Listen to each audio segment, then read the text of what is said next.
Gaano pa kaya natin kakilala si Rizal? Manunulat, artist, doktor, makabayan, bayani. Ilan lang yan sa mga salitang maglalarawan kay Gat Jose Rizal. Pasyo kay Agi Maniaw Violence Rizal. Silent siya pero tutok. Rizal? Rizal is a liberal. He's a nationalist and a patriot. Dakop siya din. Pusildo siya sa Lunita Park. Babaero, I think. Siya ang national hero. Amot lang, hero siya. Pero, Sa piso. Okay na ni Rizal. Hindi nga natin kilala si Rizal. Ang mga gawa at sulat pa kaya niya? Ganito kasi yan. Walang Rizal kung wala ang kanyang mga akda. Sige nga, anong mga alam natin sa mga akda niya? Anolika, yung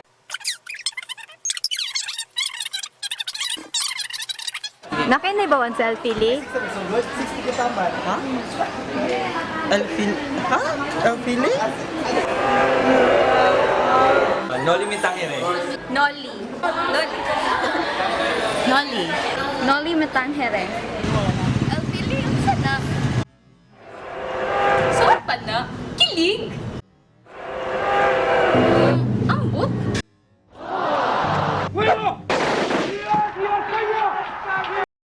Ano nga ba ang El Filibusterismo?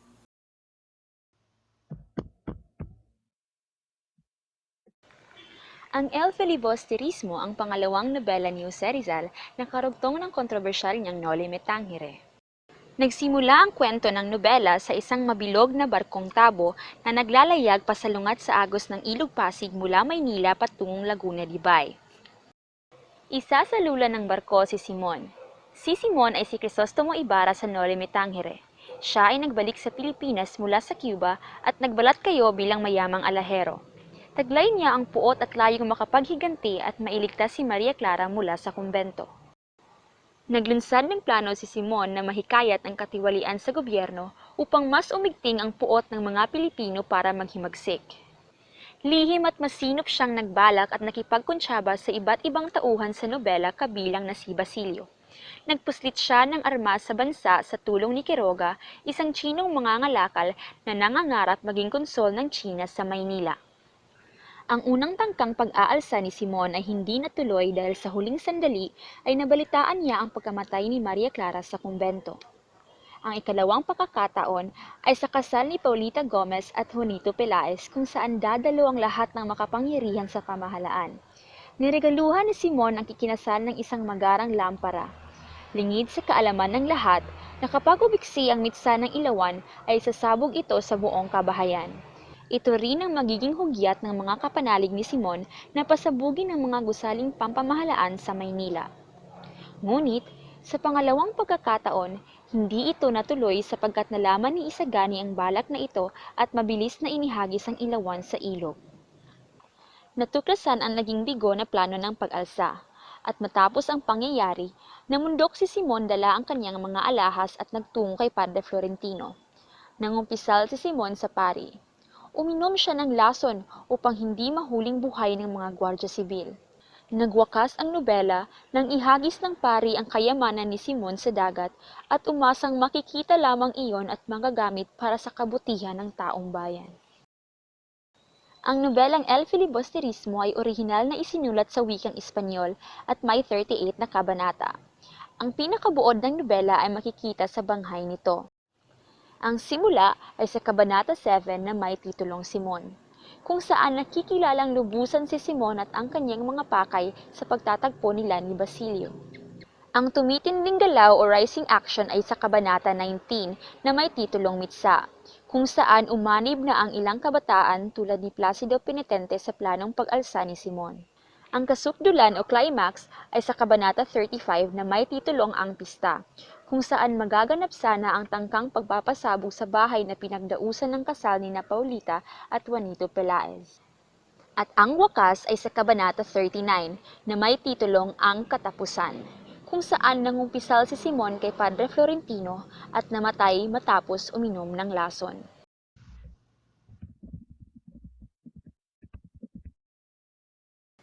Si Simon. Siya si Crisostomo Ibarra sa Noli, ang nagpapanggap na alahero sa Fili. Noon ay naniniwala siya sa reforma at edukasyon, ngunit ngayon ay mas pinipili niya ang bayolensya.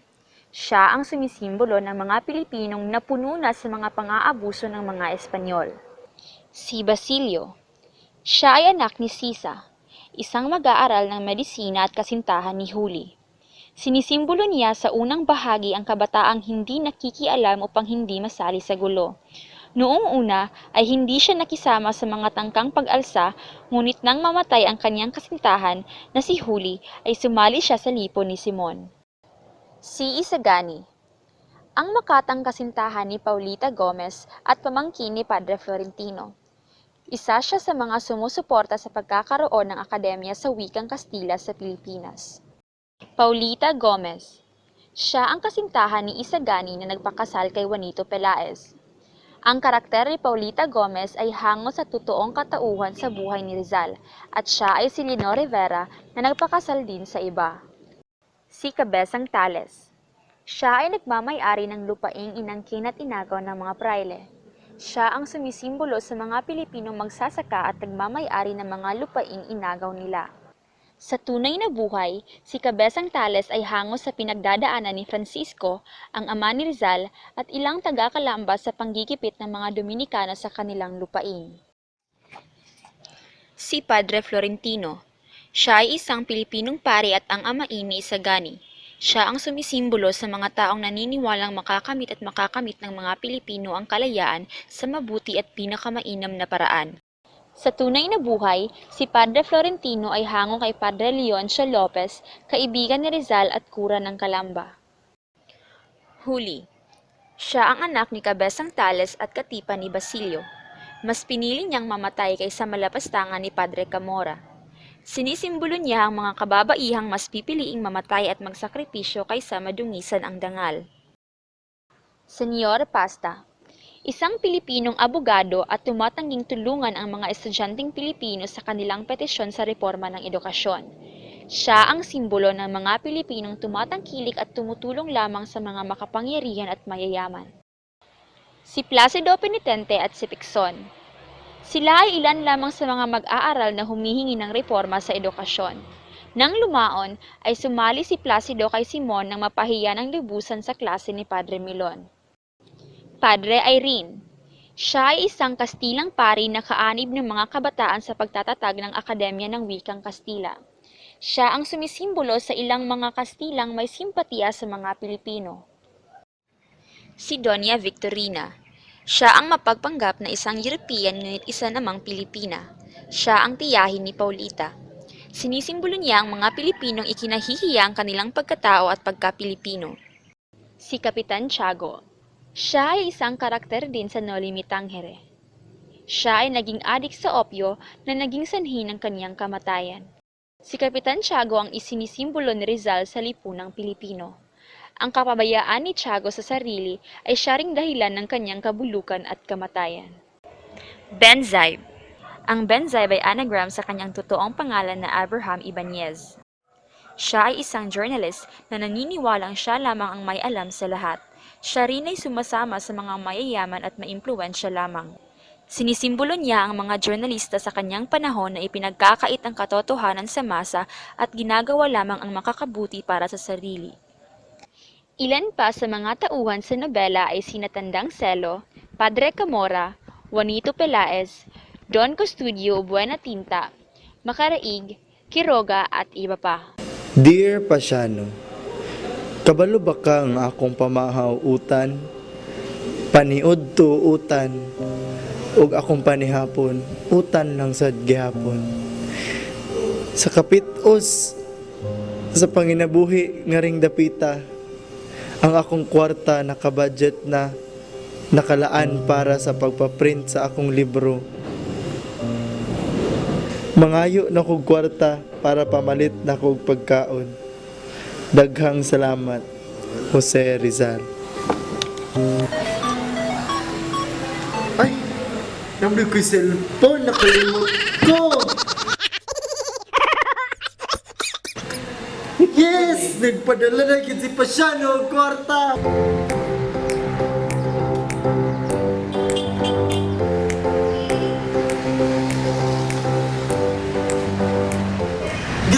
ka magpadala og pira sa imong special someone sa abroad o local man. Barato, paspas, ug walay hasol sa Palawan Express. Tiyak na darating sa Palawan Express.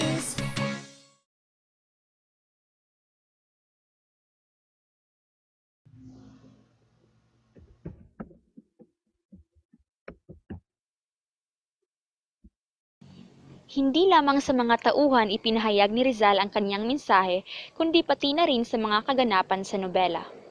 Isa na rito ang Barkong Tabo. Ang Barkong Tabo ay maihahalin tulad pa rin sa lipunang Pilipino. Lipunang napakabagal ang usad at unlad at walang direksyon. Ang tabo ay barkong hugis pabilog tulad ng pangalan nitong tabo, at dahil sa hugis nito at sa daloy ng tubig na salungat sa barko, ang pag-usad nito ay sadyang napakabagal. Katulad din ng isang lipunan, ang barko ay lulan din ng mga taong mula sa iba't ibang antas sa buhay. Ang mga mayayaman ay nasa itaas at magagarang mga kobyerta at ang mga mahihirap ay nasa ilalim. Pareho ng nararanasang hindi pantay na pagtrato sa mga Indio noong panahon, ang tabo rin ay pinagahati sa iba't ibang antas ng lipunan. Ikalawang simbolismo ay ang Kabanata 17 na may titulong Ang Perya sa Quiapo. Ang perya ay isang simbolo ng tau-tauhang lipunan kung saan lahat ng palabas at pangyayari ay pawang walang katotohanan at kalokohan lamang. Lahat din ng mga tao kahit may iba't ibang antas sa lipunan ay pumupunta sa perya. Ikatlong simbolismo ay ang kayamanan ni Simon na inihagis ni Padre Florentino sa dagat. Sinisimbolo nito ang kaparaanan sa pagkamit ng kalayaan. Dahil ginamit ito ni Simon sa mapaghimagsik na paraan, hindi ito nagtagumpay. Ang pagtapon nito ni Padre Florentino sa karagatan at ang pag-asang matagpuan ito at magamit sa mabuting paraan ay ang pagpapahiwatig ni Rizal na sa mabuting paraan lamang makakamtan ang kalayaan, ang pagkakaroon ng karangalan at edukasyon. Ikaapat na simbolismo ay ang pagkapipi ni Tandang Selo. Napipi si Tandang Selo nang malaman niya ang dinanas ng kanyang pamilya. Ito ay sumisimbolo sa pagkawala ng kalayaang magpahayag ng mga Pilipino.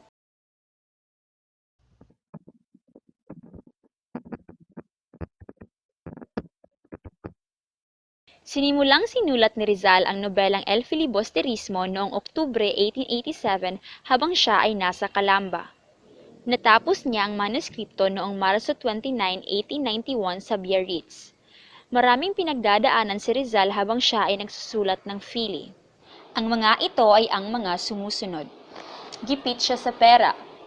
Pinaalis at binawian ng lupa ang kanyang pamilya sa Calamba. Nalaman niyang nagpakasal sa iba si Leonor Rivera. Nakatanggap ng iba't ibang panunuligsa sa kanyang noli. Namatayan ng kaibigan at siya si Jose Maria Panganiban, ang kasama niya sa kilusang propaganda. Mayroon ding mga naudlot na duwelo nila ni Antonio Luna at ni Ritana. Mahidwaan sa pamumuno nila ni Marcelo H. del Pilar sa kilusang propaganda. Naging mahirap para sa kanya ang pagpapalimbag ng Fili dahil sa kakulangan ng pera. Nagtungo siya sa Ghent upang mas makamura sa pagpapalimbag.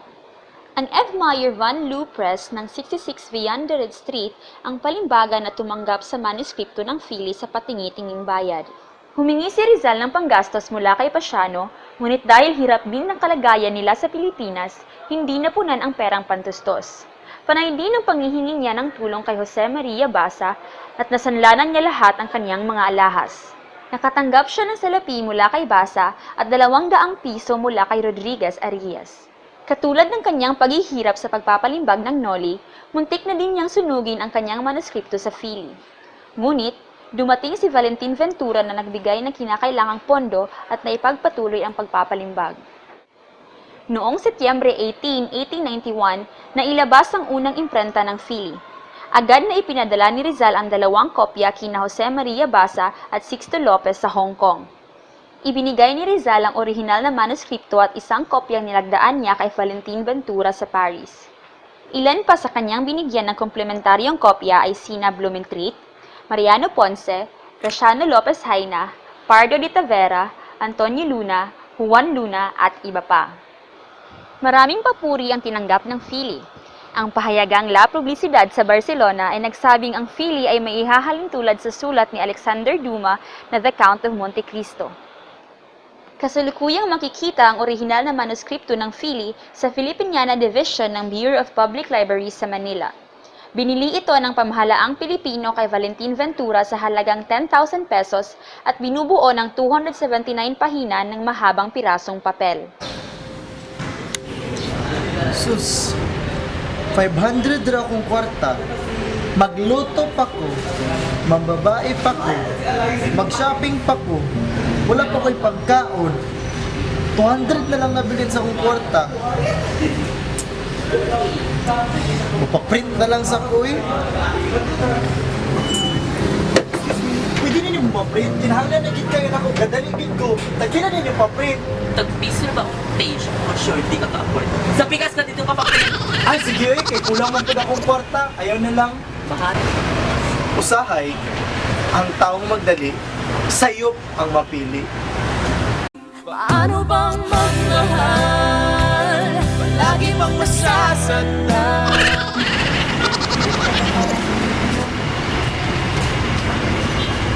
Oh, excuse me. Good morning, sir. Welcome to XXX. Eksklusibong selokan. Kung sa kong mabuhat pa rin mo, sir. Asa sa imong gingon. Ay, mamuta na round ako. Tagpilay yung paprint. Ay, tag-60 kasi tapos taga-picture pero magdamot yung installment fee with 0.00001% interest compounded semi-annually. Oh, sa pamamagitan itong ita, pa-print na. Oh, sige na. Hindi na ako magpaprint. Oh, sige, sir. Excuse me, ma'am. Ako lang tangkuhan akong ipaprint ka ganina, ma'am. Nada. Salamat kayo. Maayo gid kayo yung pagka-print. Ganahan kayo ko. Barato ba ang imong ipangita? Diri na sa XXX. Eksklusibong sirukan. 50 centavos lang.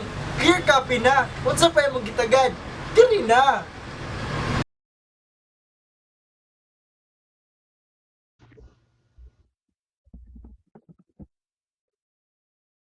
Ang Philly ay handog ni Rizal sa tatlong paring martir na sina Mariano Gomez, Jose Burgos at Jacinto Zamora na ikinwento ni Pasiano noong siya'y bata pa. Ang buong Philly, katulad ng Noli, ay may hatid na mensahe sa parehong mga Espanyol at mga Pilipino. Ngunit hindi kagaya ng Noli, ang mensahe ng Philly ay mas nakatuon sa mga Pilipino. Ito ang mensahe ni Rizal para sa mga Kastila. Ang kasalukuyang mapang-abusong pamamahala ng mga Kastila sa mga Pilipino ay magiging dahilan din ng kanilang pagkabagsak. Ang mensaheng ito ay makikita sa nobela nang suportahan ni Simon ang pang-aabuso sa mga Pilipino upang mas lalong umigting ang kanilang paghihimagsik. By its nature and operation, the Spanish system drives all intelligent, hard-working, courageous, and loyal Filipinos into opposition, crime, and subversion against Spain. Ngunit hindi lamang ang mga Kastila ang tinuligsa ni Rizal sa kanyang Philly, kundi pati na rin ang mga Pilipino. Tinuligsa niya ang pagkamakasarili at kasakiman ng mga Pilipino sa pamamagitan ng pagkatao ni na Doña Victorina, Senyor Pasta, Paulita, at iba pa. Ang kabuuan ng nais ipahayag ni Rizal ay matatagpuan sa huling kabanata nang mag-usap sina Simon at Padre Florentino at ang mga sinabi ng paring ito. Malinaw ang mensahe ng Philly. Hinahamon ni Rizal ang mga Pilipino, lalo na ang mga kabataan na kumilos para sa bayan.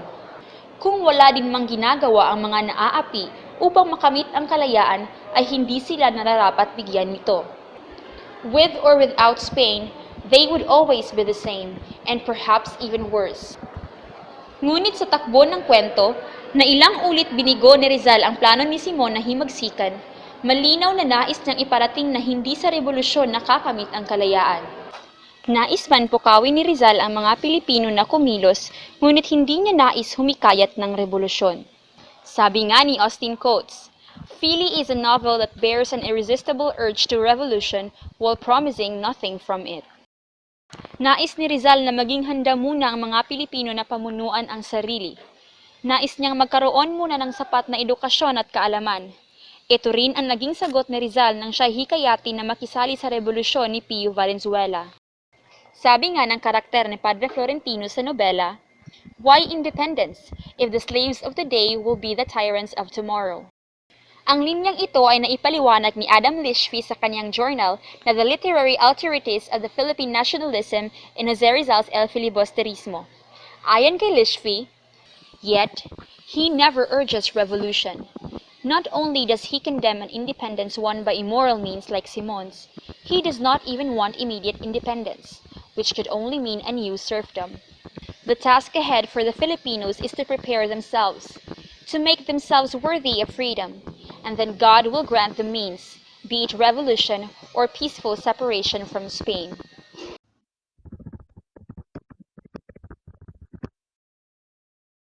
Una, mga parteng hindi na ilimbag sa Philly. May dalawang parte ng Philly na hindi na isali sa publikasyon. Ito ay upang makatipid siya sa gastos ng pagpapalimbag. Ang una ay ang paunang salita o foreword na para sa sambayanang Pilipino at sa pamahalaan. Naglalaman ito ng paggamit ng mga Kastila sa konseptong filibusterism upang takutin ang mga taong tumahimik. Ang pahinang ito ay matatagpuan bago ang pahina ng dedikasyon. Ang ikalawa ay ang babala o warning, na makikita sa kabila ng pahina ng dedikasyon. Sumulat din ng inskripsyon si Ferdinand Blumentritt sa pamagat, na makikita sa pamagat ng pahina. Ang inskripsyong ito ay hindi na matatagpuan sa karamihang mga edisyong salin ng Philly. Matatandaang ipinaliwanag ni Rizal ang kahulugan ng salitang filibustero dahil hindi ito naintindihan ni Blumentritt noong una. Ikalawa, mga pagkakamali. Maging si Rizal na isang henyo ay nagkakamali rin. Ang mga impormasyong isinulat ni Rizal sa kanyang dedikasyon tungkol sa 3 paring martir ay mali-mali. Unang-una, hindi sa Pebrero 28, kundi sa Pebrero 17, 1872 naganap ang pagbitay. At si Padre Gomez ay 73 taong gulang, hindi 85. Si Padre Burgos ay 35 taong gulang, hindi 30, at si Padre Zamora ay 37 taong gulang, hindi 35. Ikatlo, naging epekto ng Philly. Ang nais man ni Rizal ay hikayatin ang mamamayan na kumilos sa mabuting paraan, ngunit may epekto pa rin itong taliwas sa kanyang nais ipahatid. Nakuha ni Bonifacio ang ideya ng pagsimula ng revolusyon sa nobelang El Filibusterismo. Ito ay dahil sa noong panahon ay tinitingala si Rizal ng marami at isa si Bonifacio sa mga ito. Ika-4, kulturang nasa Philly. Marahil ang kulturang alam natin na makikita sa Philly ay ang kulturang Espanyol at kulturang Pilipino lamang. Ngunit ayon sa pagsusuri ni Adam Lishfi sa kanyang journal na The Literary Authorities of Philippine Nationalism in Jose Rizal's El Filibusterismo, makikita din sa nobelang Philly ang kulturang Amerikano. Matatandaang si Simon ay nanggaling sa Cuba ng South America. Sa simula ng nobela, nanglulan sila ng Bapor Tabo, panay ang tawag ni Benzaib sa kanya ng Yankee. Ang salitang Yankee ay tumutukoy sa anuman o sinumang may kaugnayan sa Amerika o sa United States. Sa Espanyol, ang Yankee ay nakasulat bilang Yankee. At nang magbigay si Simon ng solusyon para sa problema ng ilog, tinawag ni Benzaib na Yankee Plan ang kaniyang plano. Para sa kanya, parang Amerikano kung mag-isip si Simon. Sa kanya ring pananalita, kahit Kastilyan ang gamit na wika ni Simon, ngunit ang tono ng kanyang pagkakasabi ay sa Amerikano. Ikalima, ang pangalang Simon. Sa ating pagkakaalam, ang Simon ay ginamit ni Ibarra bilang alias sa kanyang pagbabalik Pilipinas. Ngunit alam niyo ba kung saan hinangon ni Rizal ang pangalang Simon? Ang Simon ay hangos sa isang Venezuelan military political leader na si Simon Bolivar. Siya ang nanguna sa pagpapalaya ng mga Latin America states tulad ng Venezuela, Ecuador, Bolivia, Peru at Colombia mula rin sa kolonisasyon ng Espanya. Katulad din ni Rizal at ng karakter ni Simon sa nobela, si Simon Bolivar ay mula rin sa isang Kreyole na pamilya at nakapag-aral din sa Europa. Doon din niya natanggap ang ideya ng Enlightenment at ang interes na maging malaya mula sa mga Espanyol. Ika-6, Rizal bilang salamangkero. Talaga namang si Rizal ay halos lahat ng bagay sapagkat kilala rin siya bilang isang salamangkero o magician. Noong bata pa siya ay mahilig na siya sa magic at inaliw niya ang kanyang mga kababayan sa mga puppet shows, magic lantern exhibitions at iba pa. Noong siya ay nag-aral na sa ibang bansa ay umigting ang kanyang interes kaya nagbasa siya tungkol rito. Makikita ang kanyang kaalaman tungkol sa magic sa Kabanata 7 at 8 sa El Filibusterismo kung saan ang karakter ni Mr. Leeds ay nagtanghal sa perya gamit si Imuthis. Ikapito, Noli versus Fili. Intensyon man ni Rizal na mas mahaba ang Fili kaysa sa Noli, ngunit nang matapos ito ay mayroon lamang 38 na kabanata kumpara sa 64 ng Noli. Masasabing ang Noli ay isang romantikong nobela, gawa sa puso o book of feeling at may halong kulay, katatawanan at kasariwaan. Sa kabilang dako, ang Fili naman ay isang nobelang politikal, gawa mula sa isip o book of thought at nagtataglay ng sakit, karahasan, kapaitan at pagkasuklam. Iba-iba ang opinyon sa kung alin ang mas mainam na nobela. Ayon kay Marcelo H. Del Pilar at Retana, mas maganda ang nobelang Noli Me Tangere. Ayon naman kina Blumentritt, Graciano Lopez Haina at Dr. Rafael Palma, mas superior ang Fili kaysa sa Noli. Mayroon mang pagkakaiba sa opinyon sa comparison ng Noli at Fili, pareho pa ring mainam ang dalawang nobela. Ayon nga kay Mariano Ponce, Fili is truly a twin of Noli.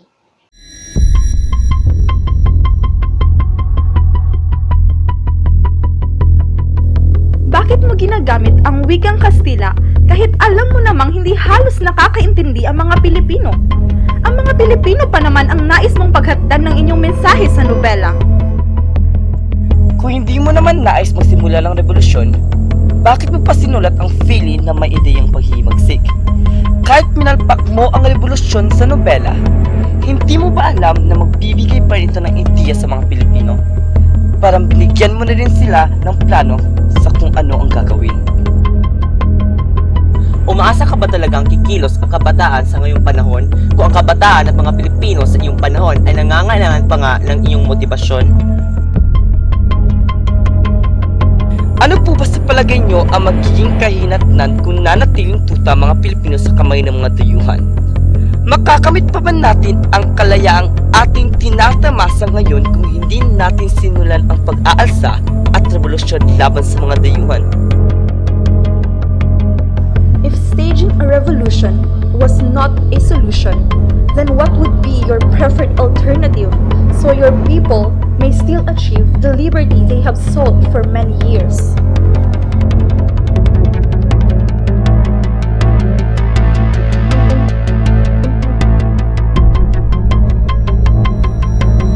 Ano po sa palagay nyo ang magiging kahinatnan kung nanatiling tuta mga Pilipino sa kamay ng mga dayuhan? Makakamit pa ba natin ang kalayaang ating tinatamasa?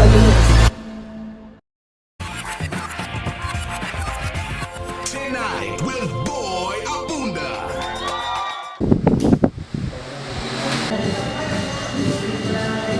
Magandang gabi, kapamilya! Welcome po sa bagong episode ng Tonight with Boy Abunda. At ngayon, kapiling ko po ang ating national hero na si Jose Rizal. Jose, saan ka na? Hi, Tito Boy! Hindi nila kasi Rizal. Kumusta ka na, Tito Boy? Okay na ako, Rizal. Diba, upo na tayo. Kumusta ka na, Rizal? Ay, naku, Tito Boy, napakahirap talagang mag-isa sa luneta, lalo na pag walang kasama. Ang joker talaga ni Rizal. Hindi, ano ka ba? Minsan-minsan lang. Okay. So Rizal, sabi nga sa kanta ni ng JD na naniniwala ka na ba sa forever? Ay, sorry! Sorry Naku, na. Tito Boy. Ano ka ba? Dasal lang talaga, Tito Boy, dasal. Naniniwala talaga ako sa Himala at saka dasal lang talaga, Tito Boy. Naniniwala si Rizal sa himala. Dasal lang talaga, dasal. Okay, let's do the fast talk. Simon Ibarra. Basilio Ilyas. Tito Boy, ang hirap! Both? Talagang mahirap talaga. Nahihirapan ka talaga. Santo Tomas o Ateneo? Ateneo. Ito. Blumentritt o Josephine Bracken?